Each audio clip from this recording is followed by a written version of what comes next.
Uyg'ur diyoridagi barg'ansir ko'plab ma'lum bo'layotgan irqiy qirg'inchilik qilmishiga qarata qisman gumonlanish xohishi bosh ko'tarayotganda Avstraliyadagi strategiyalik siyosat instituti tayyorlab chiqqan yangidan planlanayotgan oyillar temasidagi doklad e'lon qilindi. Tadqiqotchi Neson Russer va Avstraliya Latrobe universitetining professori James Leibold birlikda ishlagan bu doklad Uyg'ur diyoridagi qiz-cho'konlarni tug'mas qilib o'tish hamda turli choralar orqali Uyg'ur nufusining ko'payishini g'oyat zo'r darajada cheklash qilmishining amaliyotda tashqi dunyoga ma'lum bo'lgandimi eg'ir ishkanligini, Uyg'ur oilalari duch kelayotgan fojianing bir butun millatning hayot mamotiga berib taqalayotganligini ko'plagan moddiy isbotlar bilan sharhlab chiqdi. Dokladda alayda o'rin olgan bir muhim nuqta o'tgan asrning 80-yillarida yo'lga qo'yilishga boshlagan planliq tug'ut siyosati Uyg'ur nufusining ko'payish sur'atini ma'lum darajada cheklash rolini o'ynaganligi. Ammo Shi Jinping davrida sistemalik tus olgan lager qurilishining Uyg'ur nufusini shiddat bilan aziyat etish qismatiga mutlaq qilganligi bo'ldi. Bo'libmi Xitoy hukumatining qonunsiz bolalik bo'lishga zarba berish nomidagi turli faoliyatlarning yuqori pallaga chiqishi bilan 2017-yildan 2019-yilgacha bo'lgan oralikda Uyg'ur nufusining ko'payish sur'atida 50% ga yaqin tövallashning o'tirg'a chiqqanligi turli hujjatlar, yozma isbotlar va boshqa faktlar orqali tafsiliy bayon qilindi. Shundaqla zo'r ko'lamlik majburiy tug'mas qilib o'tish, majburiy homila tushirishdek qilmishning Xitoy hukumatiga imzo qo'ygan BTT qirg'inchilikning oldini olish ahdnomasidagi aloqador belgilanmalarga ig'ir xilof bo'lgan qirg'inchilik qilmishi ekanligi alohida ta'kidlandi. Dokladda ko'rsatilishicha, mush 2 yilda oz degandimi 160 ming Uyg'ur boboq kam tug'ilgan bo'lib, bu xil g'oyat zo'r nisbatdagi tug'ut krizisi BDP dunyo miqyosidagi tug'ut ahvolini statistika qilib kelayotgan 71 yildan buyon hech qachon ko'rilib boqmagan hodisa ekan.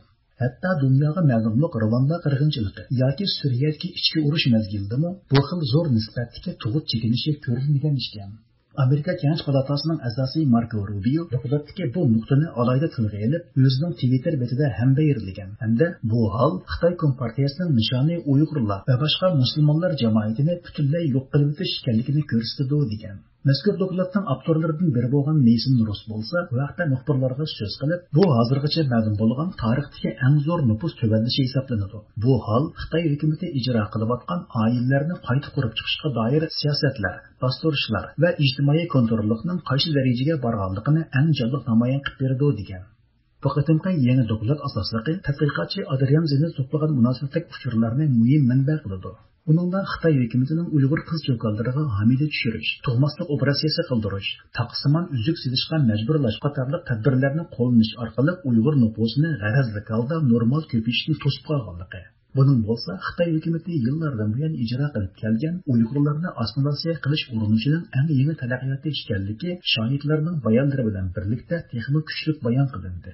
Bo'libmi lager shohidlaridan Qalbinur Siddiq, Tursunay Ziyovuddin, Gulbahor Jalilova, Zumrat Davud, Aysa Imin qatorliqlar bayon qilgan islom oshqunligidan zaharlanib ko'p bolalik bo'lgan degan ayib bilan ko'plagan Uyg'urlarning lagerlarga qamalganligi. Lagerlarda bo'lsa bu xil ayib bilan qamalganlarning qanchalik ko'pligini ularning o'z ko'zi bilan ko'rganligi. Lagerlardagi ayollar va qizlarning majburiy o'simlik tug'mas qilib o'tilishidek misollar orqali Xitoy hukumati deb kelayotgan asabiylikka qarshi turish harakatining mohiyati texnik yaxshi ichib berildi.